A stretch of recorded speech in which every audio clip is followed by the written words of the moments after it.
Mga kababayan, ngayong araw po ng Huwebes, July 24, 2025, meron po tayong pinaka-latest na weather update sa lagay ng ating panahon. Patuloy pa rin po ang pagkilos ni Tropical Storm Emong at inaasahan na maglalandfall ito ngayong araw sa ilang bahagi ng ating bansa. Patuloy din ang pagkilos ni Tropical Storm Dante at posibleng hatakin niya. Eto nga pong si Emong at magkaroon sila ng tinatawag natin na Fujiwara effect, interaksyon ng dalawang bagyo at mas palalakasin nila ang epekto at pagpapaulan ng hanging habagat or southwest monsoon. While kung bago ka lang, please huwag mo muna kakalimutan na mag-like and subscribe at pahit ng notification bell para next update natin, mabilis po kita ang ma-update. So sa ngayon mga kababayan ko, mga kaibigan, alamin na muna natin ang pinakalokasyon ni Tropical Storm Emong. Sa ngayon po ay meron siyang layo na 210 kilometers west of northwest of Bacnotan, La Union. At nasa 75 kilometers ang lakas ng kanyang hangin. Isang ganap po na tropical storm. Pa-southwest po ang kilos sa bilis na 15 kilometers per hour. Pagdating naman po mga kaibigan ko ng alas 2 po ng hapon, ngayong araw din po ng Huwebes, ay tatahakin naman niya ang lokasyon na may 180 kilometers west of Bacnotan, La Union at mas lumakas po siya sa 85 kilometers per hour. Isang ganap pa rin na tropical storm, slowly yung kanyang pagkilos. Within the next 36 hours or July 25 o Friday na to, alas 2 na madaling araw naman ay nandito na siya sa coastal water po ng Santiago, Ilocos Sur at 95 kilometers per hour ang lakas ng kanyang hangin. Laging isang ganap po siya na severe tropical storm. Pa-east-northeast po ang kanyang pagkilo sa bilis na 15 kilometers per hour. Mga kaibigan, tignan muna natin yung kanyang tinatawag na track and intensity forecast bago natin tignan yung condition o lagay nito nga pong si Bagyong Dante. Sa ngayon mga kaibigan, kung makikita po ninyo, inaasahan na maglalandfall ito madaling araw po mga kaibigan ngayong araw din po, posibleng hapon mga kaibigan, may mga tsansa na magpaulan at maitaas pa rin ang ilang bahagi ng ating bansa sa signal number 1. Do apektado na ng storm wind signal number 1 ang ilang bahagi ng Luzon, posibleng madagdagan pa yan once na maglandfall na sa ilang bahagi po mga kaibigan itong si Tropical Storm Emong. Kung makikita nyo sa ating tinatawag mga kaibigan na area of probability, ay medyo matagal pa siya bago lumabas ng ating PAR. Inaasahan mga kaibigan, nalalabas si Bagyong Emong sa July 27 po alas 2 ng hapon, Sunday ho yan, at magiging isang ganap na lamang siya na low pressure area. Magkagayon man ang pinaka-highest po na lakas na posibleng maidulot nitong si Bagyong Emong mga kaibigan na rin sa kanyang track at intensity forecast tropical storm category. Doon nakita natin sa ating tinatawag na forecast ay magiging severe tropical storm siya, pero hindi naman na matagal yon, saglitan lang yun mga kaibigan. So nakapokus tayo sa tropical storm category niya, which is pasok lamang po dyan hanggang signal number 1. So may mga lugar naman tayo ngayon mga kaibigan ko na apektado po ng storm wind signal number 1. So kung makikita nyo, itong si Bagyong Emong ay nagbigay ng signal number 1 sa ilang bahagi po ng Ilocos Norte, Ilocos Sur, La Union, northern at western portion po ng Pangasinan. Kasama rin dyan mga kaibigan ng ilang bahagi po ng Apayao, Abra at Benguet. Meron po itong warning lead time ang signal number 1 natin na 36 hours. Ang ibig ko sabihin dito, sa loob ng 36 hours ay mararanasan natin yung signal number 1 na may lakas ng hangin na 39 to 61 kilometers per hour. Maging handa tayo sa mga posibilidad na pwedeng mangyari dahil hindi lang naman si Bagyong Emong ang nagpapaulan sa malaking bahagi ng ating bansa. Nandyan po talaga ang habagat mostly, yan po talaga nagbibigay ng malawakang pag-uulan sa malaking bahagi po ng ating bansa. So mga kaibigan, balikan natin si Bagyong Emong. Ito namang update natin dito nga po kay Tropical Storm Dante. Nagme-maintain pa rin po ang kanyang lakas mga kaibigan ko. At kung makikita nyo sa tinatawag natin na kanyang track at intensity forecast, ito pong si Bagyong Dante mga kaibigan ko ay ngayong araw po, ang lokasyon niya ay 735 kilometers east of northeast of Itbayat, Batanes. At pagdating naman po ng hapon, ngayong araw din po July 24, alas 2 po mga kaibigan niya ng hapon, 695 kilometers northeast of Itbayat, Batanes pa rin siya. 75 kilometers per hour ang lakas ng hangin. Isang ganap pa rin na tropical storm. Pa-northwest ang kilos sa bilis na 15 kilometers per hour. Mga kaibigan ko, kung titignan nyo sa kanyang tinatawag na area of probability, lalabas itong si Bagyong Dante ng ating PAR. Pagdating pa po mga kaibigan ng July 25, bali Friday ito ng madaling araw ng alas 2. At isang ganap pa rin siya na tropical storm.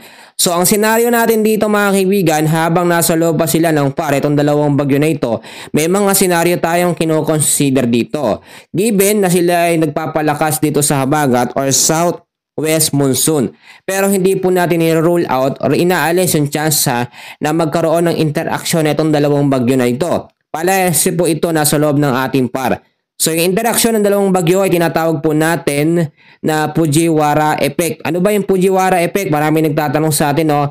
Sa mga kababayan ko, sa mga hindi po nakakaalam, ang Fujiwara effect po, no, ay interaction po ito ng dalawang sama ng panahon bagyo or low pressure area. Especially ginagamit yan sa bagyo mga kaibigan na meron pong distansya na 1,400 kilometers, no? Yung bawat isa po. At kapag ka ito ay nagsanib mga kaibigan or nagsama, mas malakas po yung magiging epekto nila. Nakaka-apekto rin sa kanilang direksyon, no? Or pupuntahan o lugar na dadaanan yung kanilang kombinasyon o yung Fujiwara effect. And hopefully, panalangin natin na wag pong mangyari dahil mas mahirap pong epekto nito, mas palalakasin pa po nito. Ito nga pong southwest monsoon or hanging habagat. Ang hanging habagat naman mga kaibigan ay patuloy pa rin po nagpapaulan sa malaking bahagi ng ating bansa. So tignan muna natin yung mga lugar na apektado ng pag-uulan na dulot nga po nito nga pong si Tropical Storm Emong. Heavy rainfall outlook tayo dahil nga po kay Bagyong Emong. Ngayong araw mga kaibigan ko, July 24, 50 to 100 mm sa dami ng ulan sa Cagayan, Abra, Kalinga, Apayao at Isabela. 100 to 200 mm sa dami ng ulan sa Ilocos Norte, Ilocos Sur, La Union, Benguet at Pangasinan. By tomorrow naman mga kaibigan na Friday, inaasahan naman natin ng 50 to 100 mm sa dami ng ulan pa rin sa Apayao, Kalinga pa rin, Mountain Province at Ifugao. So 100 to 200 mm sa dami pa rin ng ulan sa Ilocos Norte, Ilocos Sur, Abra at Benguet. 200 mm sa dami ng ulan sa Pangasinan at La Union. Friday hanggang Sabado po ng hapon, inaasahan natin ng 50 to 100 mm sa dami pa rin ng ulan sa Ilocos Norte, Ilocos Sur, Abra at Benguet. 100 to 200 mm sa dami ng ulan sa La Union at Pangasinan. So dahil yan, dito nga po kay Bagyong Emong. So tignan naman natin yung mga lugar o dami ng ulan na maidudulot ngayong araw hanggang sa mga susunod po ng mga araw nitong southwest monsoon or hanging habagat. Ngayong araw mga kaibigan, ina-expect natin ng 50 to 100 mm sa dami ng ulan sa Nueva Vizcaya, Ifugao, Mountain Province, Nueva Ecija, Quezon, Oriental Mindoro, Palawan, Marinduque, Romblon at Antique. 100 to 200 mm sa dami ng ulan sa Metro Manila naman, Tarlac, Pampanga, Bulacan, Cavite, Batangas, Laguna at Rizal.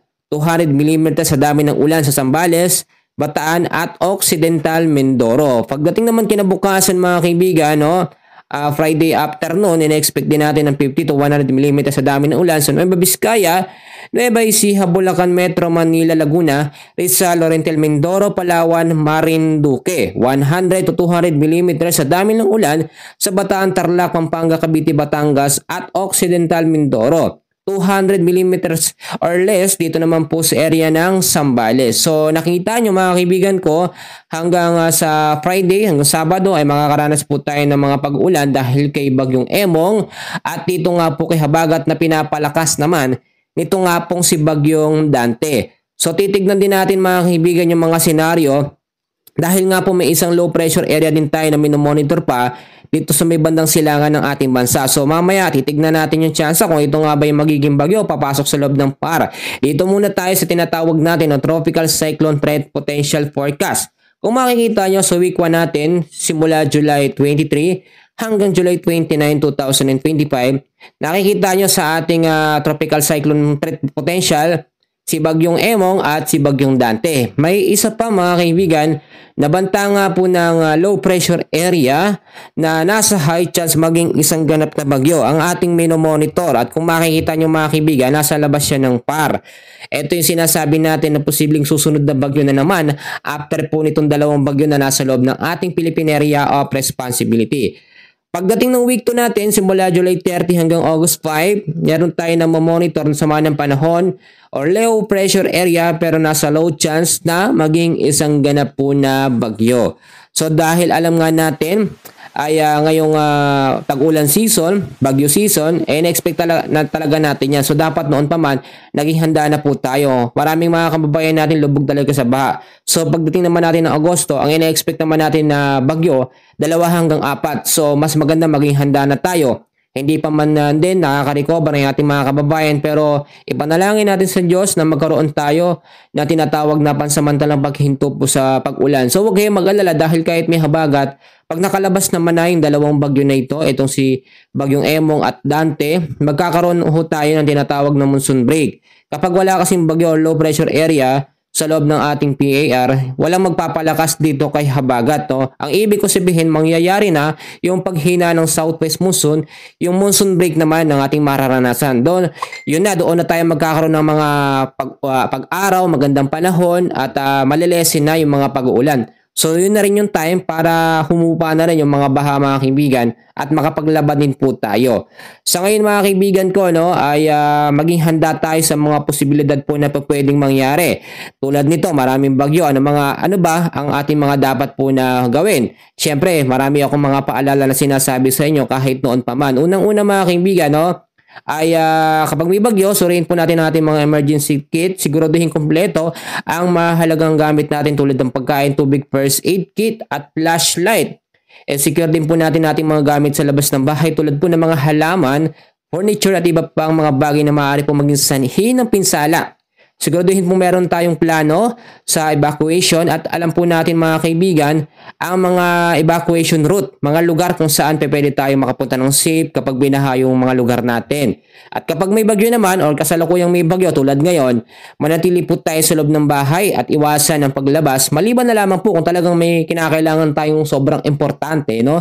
At siguraduhin din meron tayong sapat na pagkain tulad na lang po ng tubig para sa mga ilang araw pagkain, kaya mas maganda stock ho tayo. I-monitor natin ang mga balita yung mga ina-update ko mga kaibigan sa mga TV, sa mga news para po sa update sa lagay ng ating panahon sa mga bagyo. Iwasan ang paggamit ng mga electrical appliances, siguraduhin meron na backup power source o flashlight, battery powered radio, mga power bank, importante ho yan dahil ngayon nga mga kaibigan kapag may bagyo talagang madalas din yung pagkawala ng kuryente.